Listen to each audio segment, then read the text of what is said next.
friends for a while now, and I've seen you go through ups and downs with other women, and you don't have to go through all that with me.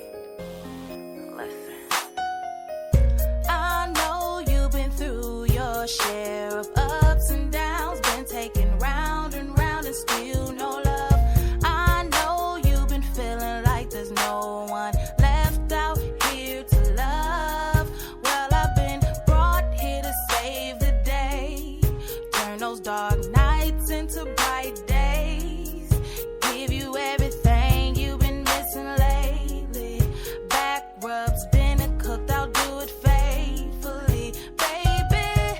And I'll always stick by your side, no matter what. I'll be down to ride. All your problems are mine. Cast all your fears to the side and let me take my time to love you right. I'll be everything you need and more. I'll be your one and only girl. I'll take you places you never seen before. I'll be your one and only girl. I promise I'll be true. I dedicate all my time to you. What you wanna do? I'm telling the truth when I say I'll be your one and only girl. If you want love, then you'll think about me. My whole mission is to keep you pleased. We only fight in the sheets, cussing, fussing, now I'm making you leave. Is not what you'll get from me. You will be saying my name when you're not with me, and all the time. Never felt this good before. This might be your last time. Got you thinking you should have had this. I told you once before, but you wouldn't listen to me. You wanted it your way, then always left hurting when I'm giving you all of me. Say you want me. I'll be everything you need and more. I'll be your one and only girl. I'll take you places you never seen before. I'll be your one and only girl. I promise I'll be true. I dedicate all my time to you. What you wanna do? I'm telling the truth when I say I'll be your one and only girl. One and only, I'll be there when you need me, giving you all of my time, showing you that you're all mine. One and only, you'll never be lonely, pleasing you all of the time. My love is one of a kind. I'll be everything you need and more. I'll be your one and only girl. I'll take you places you never seen before. I'll be your one and only girl. I promise I'll be true. I dedicate all my time to you. What you wanna do?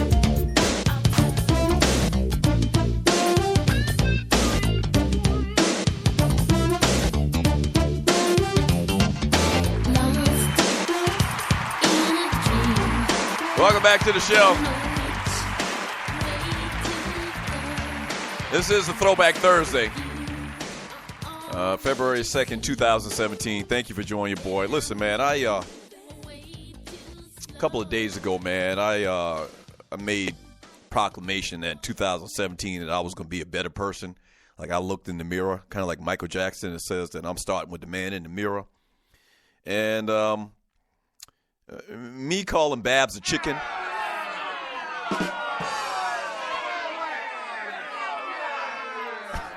Wow. I mean, me at 47 years of age calling Babs a chicken and actually doing the chicken sound that we did on the playground back in 75. Bark, bark, bark, bark. That was just totally unnecessary.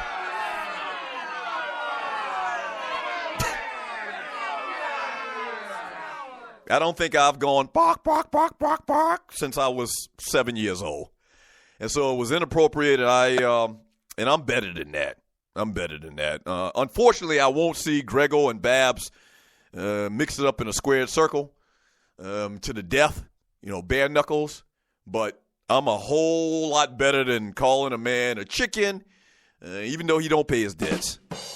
And especially using the bark, bark, bark, bark, bark sound. So I'm wrong for that. Hey, quickly, man, I kept wanting to talk about this big or interesting story about the Atlanta Falcons and one of their star players, man, Julio Jones.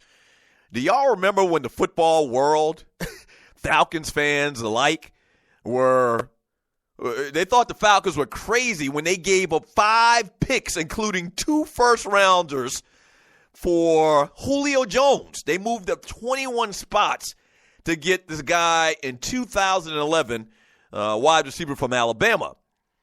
General Manager Thomas Dimitroff, who came from the Patriots scouting department, wasn't too much of a fan of it at the time. He came from the New England Patriots organization.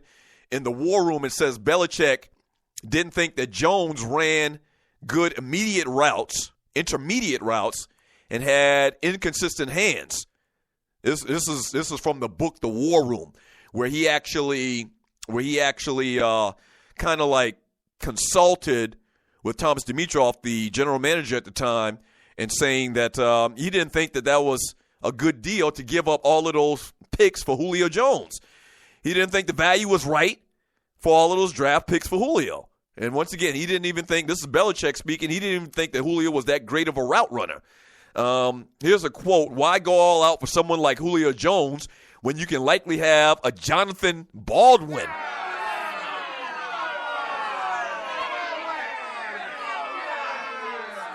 Who at the time Bill Belichick thought was just as good as Julio Jones.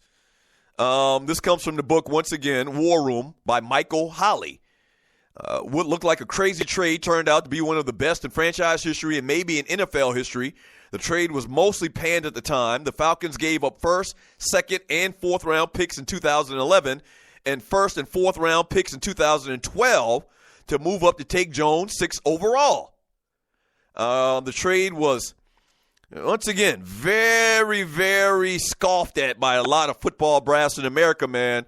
What made the trade look good, though, like a stroke of genius, was that the Browns whiffed on all 5 of those picks. They did the deal with the Browns, and the Cleveland Browns were the Cleveland Browns. All 5 of the picks that the Browns got from the Falcons ended up being bust. That's right.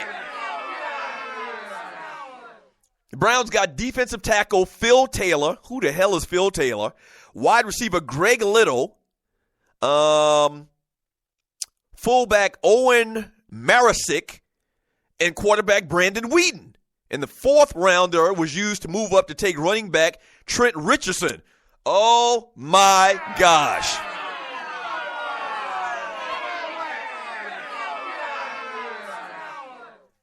Yeah, Trent Richardson. Phil Taylor, Greg Little, Brandon Wheaton, and Trent Richardson. The Cleveland Browns would mess up a wet dream. How does that saying go? The Cleveland Browns picked Phil Taylor with these 5 picks they got from the Falcons. They took Greg Little, Phil Taylor, Brandon Wheaton, and Trent Richardson.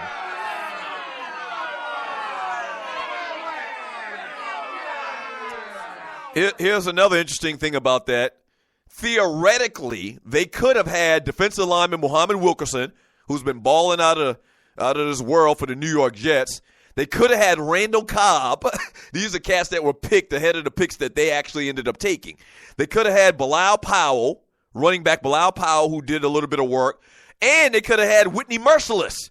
That's right, the linebacker. I believe for, what's his name? For the Texans that have been balling out of control lately as well. So they could have had those good players. And I know hindsight is 20/20, man, but it's just got to make you throw up if you're a Cleveland Browns fan.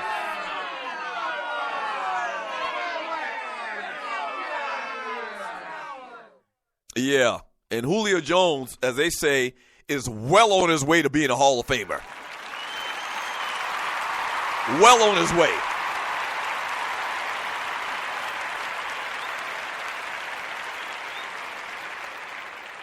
The only problem with Julio, the only thing that you can point at is that Julio's had these little injuries with his feet and with his toes. He's got this turf toe issue right now. Even when he came out of college, he had this little issue with his feet as well. And so, and it's been consistent. Like every year, it seems like he misses 1, 2, 3 games because of these issues with his feet. But, I mean, he gets out there and plays. Obviously, he has a strong threshold. They do what they got to do to get him on the field. And at this trajectory right now, man, Julio Jones is going to be a Hall of Famer. He's unstoppable. Unstoppable.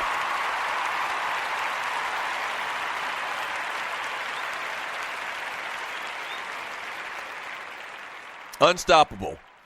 From, who do we got here in the chat room? From Al Thompson. Yeah, Grego, he did help create an environment that pushed them over to Baltimore. Let's see. From Rel, the intern, Scott, as a Falcons fan, I love the Cleveland Browns. Wow. And, you know, my family, my wife's family is from kind of like a little next town over from Cleveland. And so they're big Browns fans, man. And it really just kills them that that the Browns have just been so bad. And they got great fans. They got a real strong fan base. Kind of like one of them fan bases that support a bad team for a long time, like Chicago Cubs fans, Boston Red Sox fans before they started winning World Series again. They got good fans in Cleveland. Very good fans. And especially for the football team, man. But they just been terrible. The Browns have sucked my entire life. I can't ever remember a time when the Browns were, you know, better than maybe every 10 years, first round of the playoffs and they're out. You know, when they had, what's the quarterback name? Bernie Kosar. They were all right.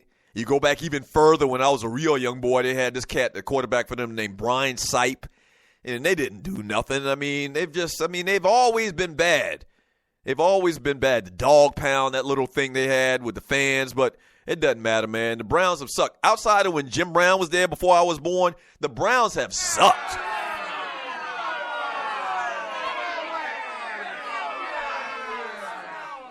Let me grab a call, and I can kind of guess who this is. I just know this guy's personality. I can guess who this is, but let me just make sure he understands.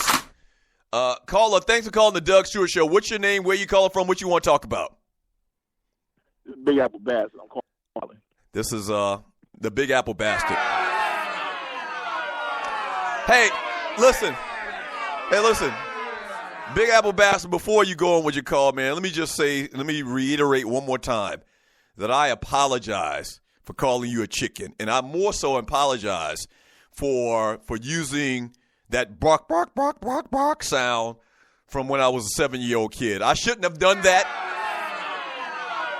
I said that I was going to – hold on. Let me just get this out, Big Apple Bastard. Let me just get this out. I stated many, many times before that in 2017, I knew it was you calling. I stated many times before in 2017 that I was going to turn over a new leaf. And it started out good with me and you, and I want to make sure that we have that same relationship if we can continue that, okay? I shouldn't have called you out of your name, even though it wasn't a belittling name. I mean, it was kind of belittling. I shouldn't have done that.